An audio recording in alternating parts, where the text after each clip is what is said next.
Hi, it's time for another verb of the day. Today's verb is translate. Let's take a look at some of the definitions or ways that we can use this verb. The first way you're likely to hear the verb translate used is to mean to express the sense of words in another language. So yesterday's verb was interpret, and we talked about how this was done verbally or orally. So one person speaks in one language, there's another party who's able to take those words and change them into a different language and share that information with another person, right? This happens when we have two people who do not speak the same language, or they don't speak enough of the same languages in order to be able to communicate. So translation is generally thought of as being done in a written way. So not from a speaking perspective, but looking at a document that is written in one language and changing those words to another language. A second way that you might hear the verb translate used is to mean to express in more comprehensible terms. Comprehensible, another way to say understandable. So sometimes we have people who have a lot of technical knowledge in a particular field, and they know words that many others don't. So as they share what it is they're doing or what they're concluding from their work, right? And I go, oh my goodness, can you translate that? Can you explain it to someone who doesn't work in that area or that field? A third way you might hear the verb translate is to mean to convert something or to be converted into another form. With this particular definition or usage, I think about group meetings, right? And in many meetings, people share ideas, and at some point, we need to translate the words into action, right? So we need to convert our ideas from just things in our mind and maybe things that we're sharing with one another into actual work product. You should know that translate is a regular verb. If I want to make the progressive form of this verb, I'm going to drop the E and then add ing to form translating. The past tense and participle forms of this verb are made by just adding D, since this verb already ends with an E.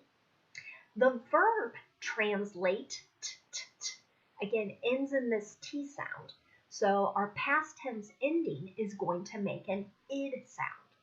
I hope you can hear an extra syllable as I say this past tense and participle form. Translated, translated. I just have one additional meaning for you. So when translate and into are used together, the meaning changes from the three we discussed previously to mean to lead to or to result in. So let's take a look at an example sentence with this particular usage. Will the tax cuts translate into economic growth? So this is a particular question that is debated a great deal in, I think, all political systems. But if we reduce taxes, will people spend more money, and will essentially our economy be stronger? So are the tax cuts going to lead to a stronger economy, or will the tax cuts result in greater economic growth? Let's continue using our verb of the day, translate, in a couple different verb tenses. Today we'll practice the past progressive, then we'll look at the simple present, and then the present perfect. Let's start with the past progressive. We're using this verb tense to describe an action that was in progress at some point in the past tense. And many times you'll see that action interrupted by another event that interrupting action is usually reported in a simple past tense. To make the past progressive, I'm going to use a past tense form of be. So that's going to be was or were, depending on what my subject is. And then I'll use the ing form of the verb. Let's take a look at an example sentence. I was translating word for word the first time I tried to read a story in another language.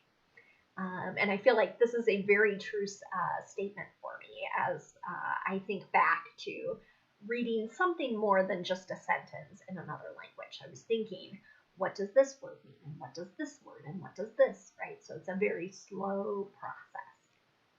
If I want to make a negative past progressive sentence, I'm going to insert not after that past tense form of be. You might hear native speakers use the contractions wasn't or weren't. Here's another example sentence. His management techniques weren't translating while working from home. So here, they weren't working in the same way as how he managed his team in person. And if we want to ask a yes or no question in the past progressive, I'll start with my past tense form of be, then I'll have my subject, and then that ing form of the verb. Was someone translating the document into more languages? So was this in progress? Now let's look at the simple present. We use this verb tense to talk about habits and routines. We also use it to discuss facts. The important thing to remember about the simple present in the affirmative is that the verb is going to change based on our subject. If our subject is I, you, we, or they, then the base verb is our verb. So we don't need to make any spelling changes. If our subject is he, she, or it, we need to add an S to the base verb. Let's take a look at an example sentence. The school translates its letters to parents into 5 languages. So this is also becoming more common in school districts where we have a more diverse group of families who speak more than just English.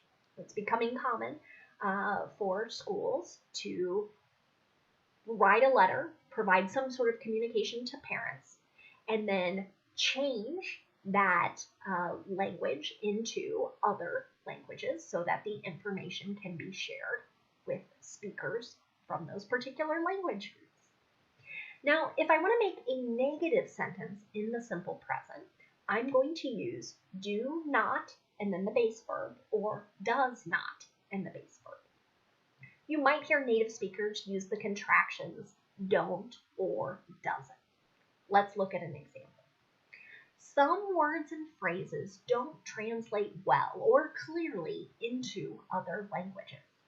This might be the sentence that's describing sort of a factual statement. Sometimes there is not an exact word in another language that expresses that exact same thing or idea.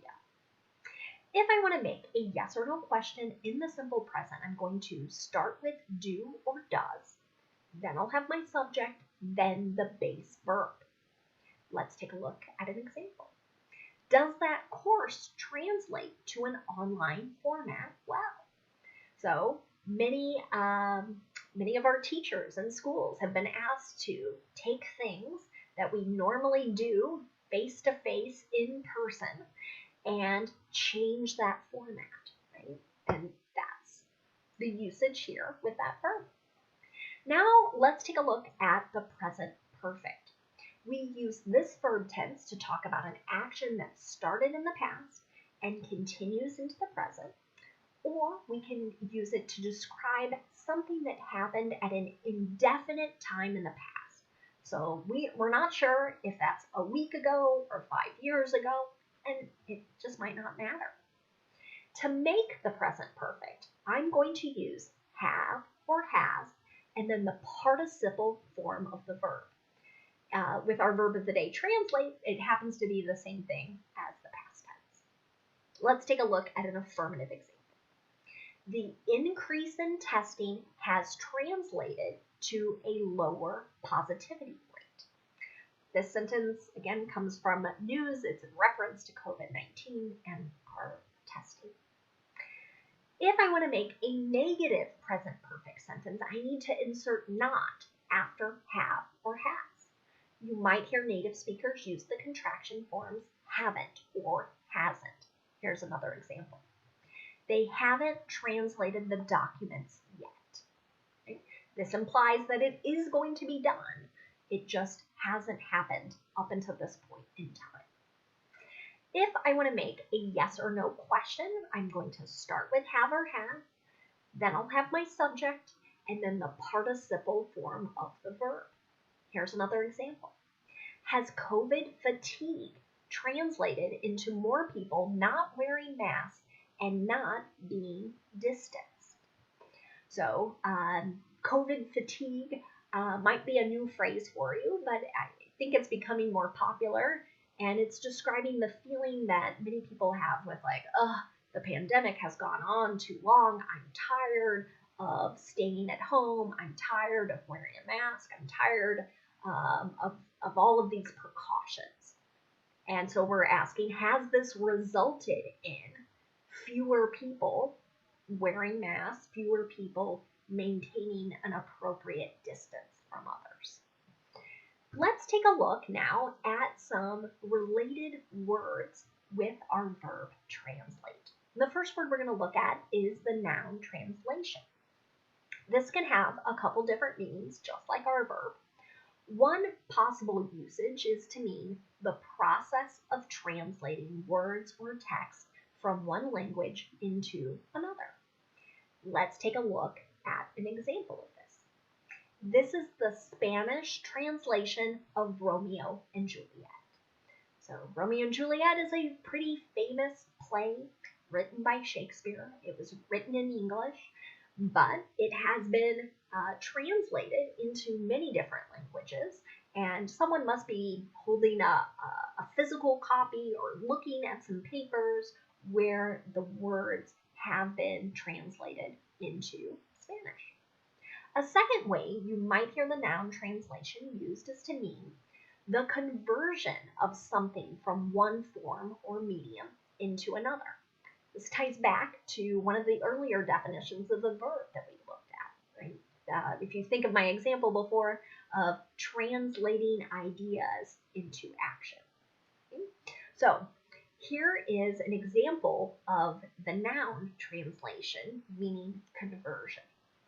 The new attorneys are now focused on the translation of theory into practice. So again, instead of just having ideas, we're focused on the action of practicing law. Another related word is the noun translator. This is a person who translates from one language into another. And again, just like an interpreter could be a professional job, so can translator. Many people can do both. They are interpreters and translators. Here is an example sentence. The translator works at the courthouse. The last word we're going to look at today is the adjective translatable. You might see that prefix able, right? So we're hopefully thinking able or capable of being translated into another language, or capable of being translated into another form. And that's going to be my example sentence here. Are art classes translatable to an online format? So if we're talking about painting, it's possible. If someone has supplies at home, they are able to paint. But if we're talking about creating pottery and needing a really hot oven or kiln to do that, that might not work from home. It might not be, we might not be able or capable of changing that face-to-face format into an online format for that particular course. Thanks so much for watching today's video. I hope you have a great day.